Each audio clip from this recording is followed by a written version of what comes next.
Hello guys, welcome back to another video. In this video, we are going to learn how to make Sankey diagrams. Easy and simple way. Let's get started.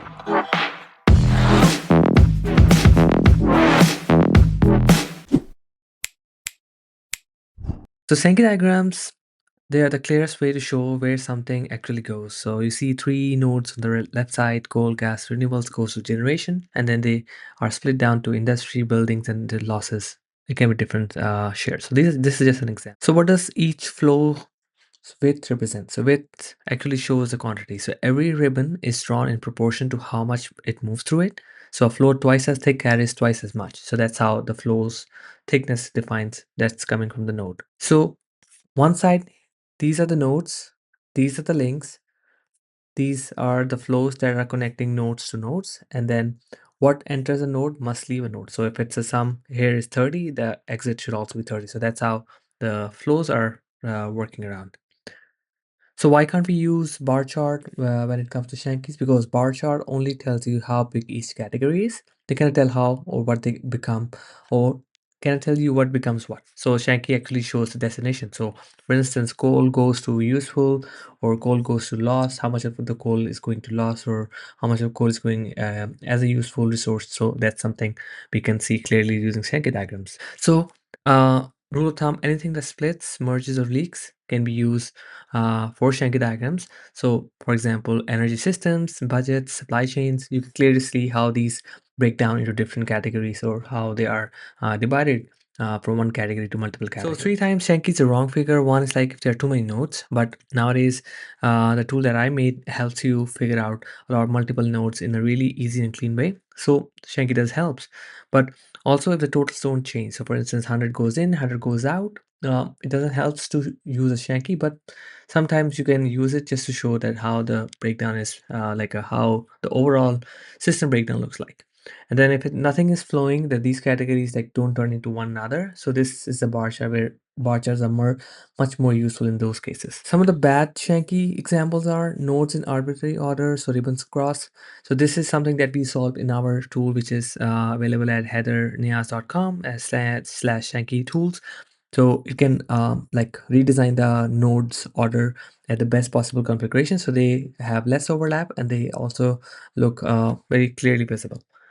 And then the good node ordering is of course reducing the crossing, the disappear colored by origin, so the eye can follow the source. So that's a good measure. So 4 things that reviewers send back, like if you make a Sankey diagram in any paper or an article, one, if they don't have any units, the labels are not readable, the precision is not good, or the quality is not good. So we tackle all 4 of these in our tool haiderniaz.com /Sankey tools. And then lastly, export that as a vector diagram so that it has a good resolution and you can easily see those. Now let's get started. Let's build one. You can go to haiderniaz.com /tools /Shanky. So let me just switch the view. So here you can go. You can just say haiderniaz.com. Once you go here, you will see an option here, tools called Shanky Visualizer. You can go here. You can just get started for free. This is the base template that looks like. It shows you the nodes here, the flows here, and how much flows are going in each of those. These are some titles that you can make. We can cover that in another video, but this one is more of a general overview of how to make a Shanky diagram. So this is by default. So you can see that first one is called the main node. Then this is the second node. So one node to another node, and then the value for that node. So we can make it easier. We'll show you how to make it. So I'm just gonna press Control A, remove everything. So now you will see that source, target, and value. So let's say we're going to start with a simple example. Let's say our source is A, it's going to B, and then it has a value of 100. So now you see that A goes to B with a flow of 100 value. Now let's say A also goes to C and it also has a 100 value. So it shows like this. But what if we say that C has a flow of, C goes to D and has a flow of 50. So now if you see C has a flow of 50 and goes to D, but you see the difference in the height, there's still some space because A was receiving, C was receiving 100 from A. So what we got to do is like, we need to balance the remaining 50 for C. So you can also see in this particular drop down that A had 100 flow to C, but D only received 50. So that means we need one more to balance it out. I mean, this is just an example to show you like how the balancing works and everything. So if you make C to E 50, that will balance out, or we can just do C to D 100 in total. So everything will balance out completely. Now let's say A also goes to D and it's 200. So it looks like this. Now let's say A also goes to E, which is 500. So if you see, notice the bigger the flow, the thicker the line, the smaller the flow, the thinner the line, and that's how it works. So for today's video, this is the basic start for you to understand how a flow from node A to node B goes and how different flows define the thickness.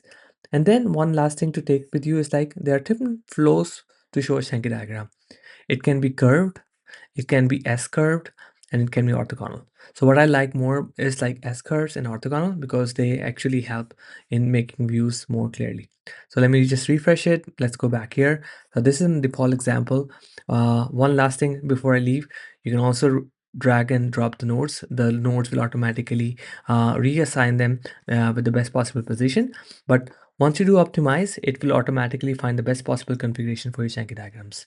I hope you guys like this video. And if you watched my previous videos, I'll be making more on Sankey diagrams coming in the next video, in which I'll use Excel data to convert useful data into Sankey formatable data that you can use directly in this website to make your Sankey diagrams.